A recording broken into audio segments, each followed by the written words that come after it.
Hi everybody, thank you so much for joining me here today at Re-Ritten Vintage Homestead. As you guys know, I have a bit of an unhealthy obsession with Selu. Selu is the Cherokee word for corn. And my obsession is with Indiancorn. And I believe it's because of on my father's side, our Cherokee and Choctaw background, as well as the beauty of this corn and the versatility of it. And that's what I've been studying and learning about, is the different ways that we can use Indian corn. And I really want to learn how to cook with it. And so for Christmas, I requested from my children, I would like to have a grinder. And so they got me one. And I wanted to start off with an easy grinder because I don't know what I'm doing. So today I thought we would try the new grinder out together and then maybe make some cookies. So I do have a recipe for corn fritter cookies that is a Native American recipe, but it uses flour, just all-purpose flour. But today I'm going to try to substitute the Indian corn flour that we make and see how it goes, okay? And so we're going to do a review on the grinder. I'm not an Amazon affiliate, so I get nothing off of this. I will leave a link below to the grinder if you are interested. And the first thing we're going to review is the manual.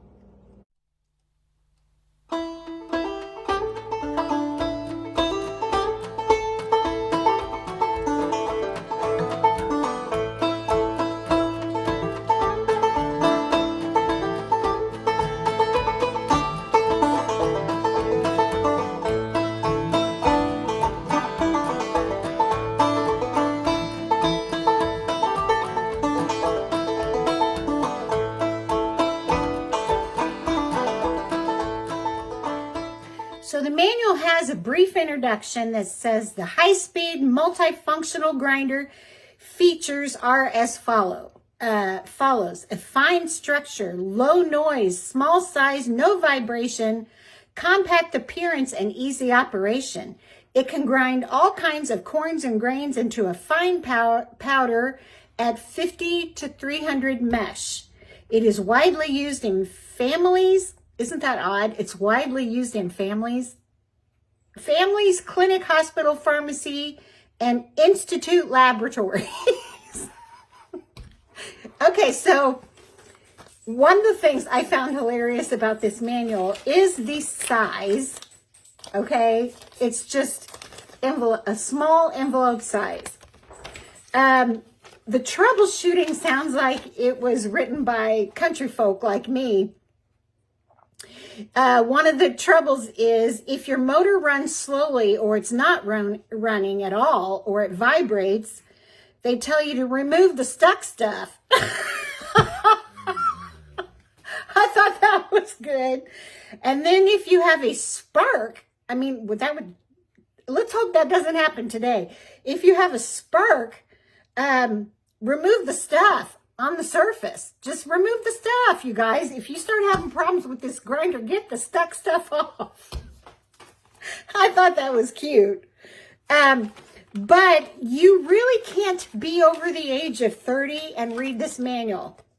Because the writing, even when they're identifying the parts of the grinder, the background is gray and the writing is like a 6 to a 5 font in white. So, I literally had to get out a magnifying glass to see what the parts were. And the directions, the operating guide up here at the top, there are a simple 6 directions. So either this is the world's best grinder that is so simple that anybody can use it, or whoever wrote that manual wanted to get back to making jelly. Okay, so they send you the grinder, and then they do send you extra parts. You really don't know what these parts are, though, so you have to open up your grinder and see what they might replace. So they do send you a brush, and I believe that's to get the flour out. They do send you 2 more blades. That's nice. So as your blades dull, you do have replacement blades. They do send you another, now my husband would be able to tell me, it looks like a nut. They do send you another nut that holds the blade in case it gets dull. And then they send you these 2 little springs that I have no idea what they're for. But I suppose when the time comes that my machine no longer works and I have to take it completely apart, I will find out. So in answer to your question, no, they don't have the parts laid out in the manual and tell you what each one is.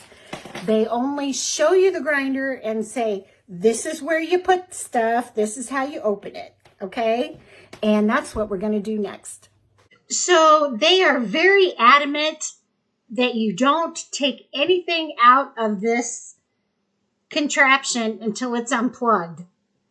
And they tell you that direction over and over in different ways, stickers and that type of thing. There's really only a couple little buttons here. You have this is your on and off button. This is a timer that resets it.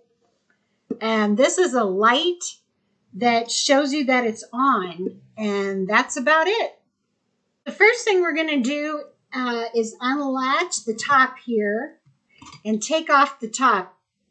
I am sure there is a trick as to how to put the top back on. I've struggled with it, but I need to get that figured out because you have 2 little notches here that go the opposite way. And then you have the 2 little screw pieces here that have to fit in. And I've been having difficulty getting it back in, as you will see. But this is what the inside looks like. It has your nut and your blades.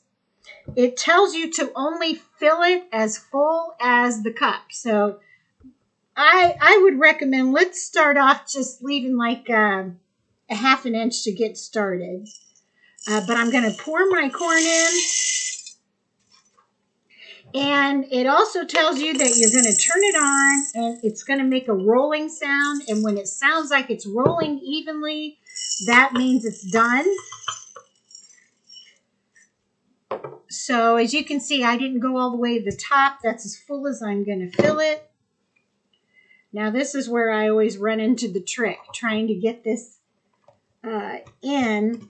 Now I can get one side in, but I always struggle with the other. And I don't think that's in all the way. Maybe it is. Maybe I got it. Huh. You guys will know as soon as I turn it on, if corn starts flying all over the kitchen, that I didn't get it in all the way. But that was easier than before. So now I'm going to plug it in.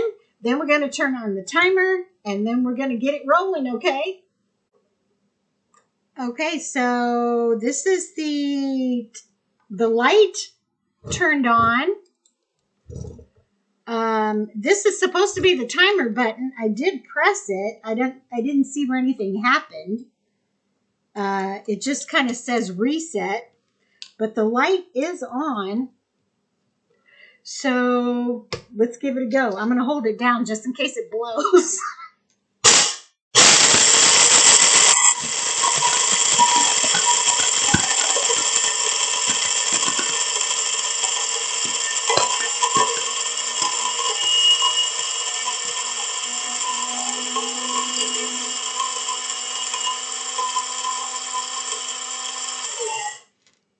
So I don't hear any more knocking around in there. So I'm going to unplug it.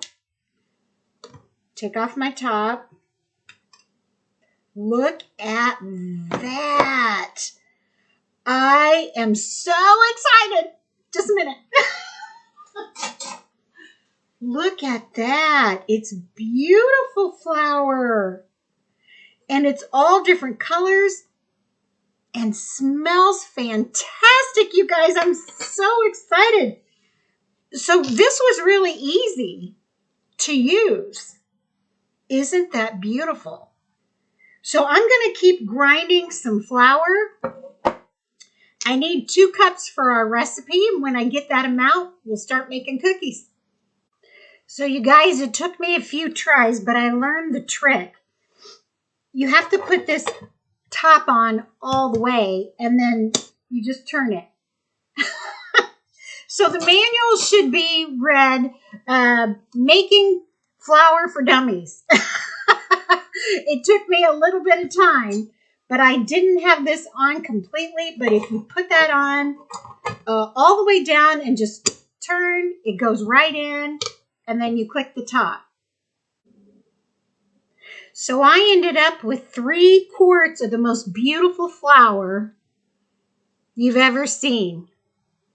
It's speckled, and it tastes slightly sweeter than the regular all-purpose bleach flour that you and I are used to. And as far as my product review on my grinder here, that I now learned how to close, I love it. If you're a novice at this, like I am, this is the first time I've ever done this, made my own flour. This is the way to go. It's so easy. It was so easy to clean. You just rinse out the little bowl here with soap and wipe it down. You don't have to take it all apart. And I just loved it. It does feel like it gets a little warm because it's working really hard. From the time I put the corn in, which I put about a cup of corn in each time, it only took 30 seconds, no more than 45 seconds to grind it into flour. So it's hard working. So just to make sure you have it around for a long, long time, I would do small increments so that it doesn't overheat and you burn up your motor. But I'm really impressed with this, and I want to thank my kids for getting me this for Christmas. I love it. And you guys know what this means, right? It means that now we're going to have to learn how to make acorn flour this fall, and all kinds of coffee and everything else. So we're going to be using this a lot. So now let's make some cookies.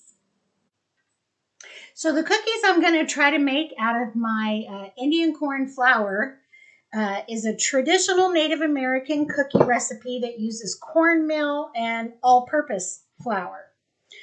So we're going to do some substitutions and see how it turns out, okay? Let's bring you down here. So I have 1 stick of butter that is at room temperature. I've got my oven preheating to 350, and I've lined 2 baking pans with parchment paper. And so in my bowl, to my butter, I'm going to add some regular granulated sugar, and that's going to be a 1/2 cup. Oh, Marshall's thirsty. It's a hot one outside today. And I'm going to add 1/4 cup of brown sugar. And we're going to beat those until they're creamy and pale and creamy.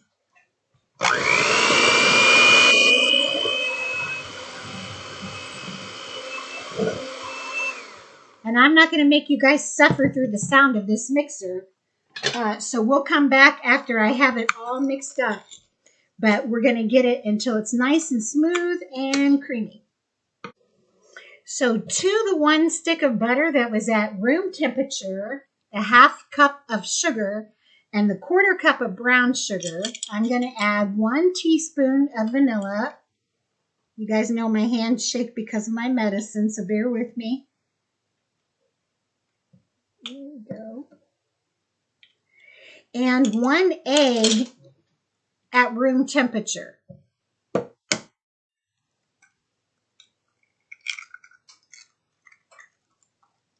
And now I'm going to mix that up. I'm not going to make you guys listen to the mixer, so I'll show you when it's done. It's looking so good.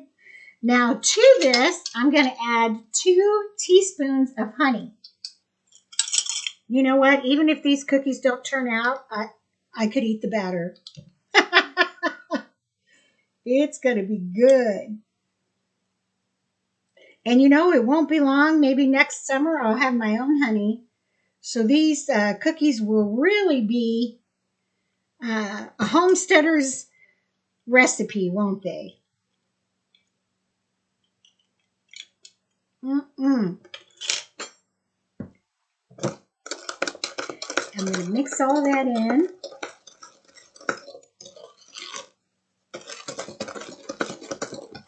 Now I'm going to add a half a teaspoon of baking soda.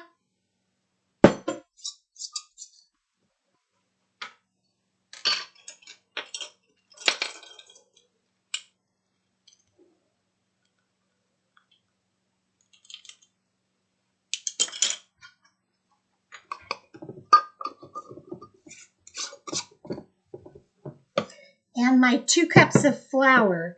Now, if you guys wanted to, if you don't have the Indian corn flour like I do, you could have 3/4 of a cup of cornmeal, and then you would just use the rest as regular flour. So 1 1/4 cup of flour, 3/4 cup cornmeal. But I'm going to use 2 cups of my Indian corn flour.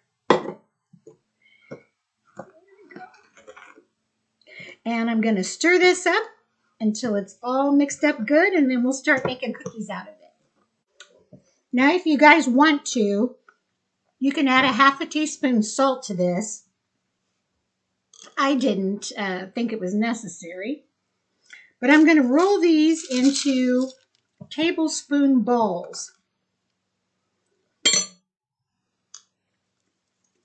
Just like this. And put them about 2 inches apart on my parchment paper. I don't know how these are going to turn out, but I will tell you guys, the batter is delicious. It's crunchy. So it's going to make a crunchy cookie. You can taste the honey. I think it would be a beautiful fall cookie to give as gifts. So I'm going to bake these in 350-degree oven for about 12 minutes. It says just until the outer edges start getting brown. And when I take them out, I will show you guys, and hopefully we're going to have some delicious Indian corn cookies. So I baked my cookies about 12 to 14 minutes, and I'll be honest with you guys, when I took them out of the oven, I about freaked out. They had spread into the entire pan. So it looked like a sheet cake. And I don't know if that's because I flattened them before I put them in the oven, because I thought they looked a little thick and might take longer to bake, or if it's because I didn't use cornmeal, I only used the Indian corn. But the day was not lost. So what I did was I went in with a biscuit cutter and I just cut out my cookies. Look at them. Don't they look like pretty lace cookies? And I'll show you. I'll bring you down here. Listen to this crunch. There's the back. There's the front. I got quite a few out of them. And I've been trying to think how to describe to you guys what they taste like. When you're baking them, they smell like popcorn. It smells like caramel corn.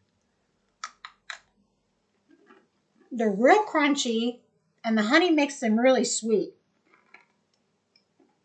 You can taste the corn. They're really good. It tastes like caramel corn, I think. I'm definitely going to make these again. I think they'd be nice gifts around the fall. And I've learned how to take corn, dry it, process it into flour, and then make something out of it. And it's also going to be neat when I make my Indian fry bread, which we'll do a tutorial on that too, because it will be truly authentic and not using white flour. Remember that the Indian corn is closest to what the Native Americans used to teach the Pilgrims how to grow corn. It wasn't the sweet corn that we're used to now. That's been modified. So has Indian corn. It's been modified years and years, generations to generation, to have it produce and grow faster, larger ears of corn, and disease resistant. But if you want to get as close to Native American recipes as you can, you want to try to use the Native American Indian corn flour if you can find it. And hopefully one of these days I'll be able to sell it. So you guys, this is totally worth the effort. These are delicious. And I hope you enjoyed it. I hope you get a grinder. If you're wanting to make coffee, you could even grind rice, oats, in anything, and it just takes mere seconds. And I think it's totally worth the price of $69.99. And let me know what you think, you guys. Like, subscribe, and share if you feel so inclined. Leave a comment. I love to hear from you. I have the best subscribers. And have a great week.